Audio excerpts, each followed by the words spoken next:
Senator Lee, it's good to see you. We're at the Republican convention in Cleveland, checking out everything here. I want to talk to you about the future today. Maybe we're a little frustrated about what's going on here at the Republican convention, but I think your book, The Lost Constitution, is really kind of a cry for help from the next generation. They're looking for answers, they're looking at what's going on in politics, and they're not finding what they want. Tell me why you wrote the book and what you think you're trying to accomplish.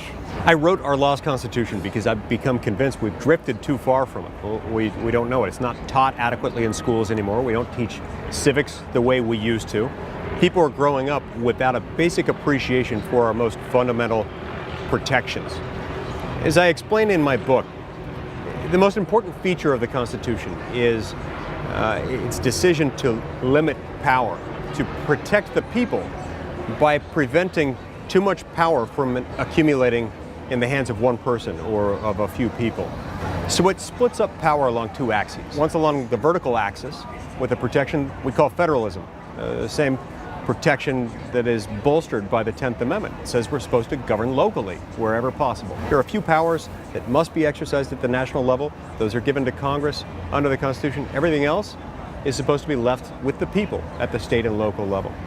The other protection is horizontal. We call that separation of powers. It says within the federal government, you've got three branches, and each branch has to stay within its lane. The most dangerous branch, arguably, is the branch that makes the laws, the branch where I serve in Congress.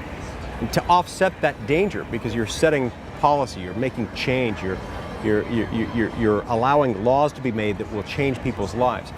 We make that branch of government, Congress, the legislative branch, the most accountable to the people at regular intervals. What we've seen is a drift away from federalism and away from separation of powers over the last 80 years.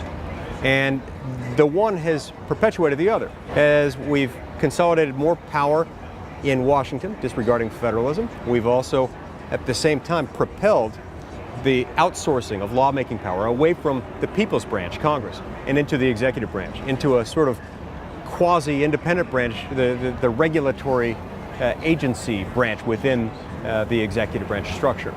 This is bad because it takes rights away from the people.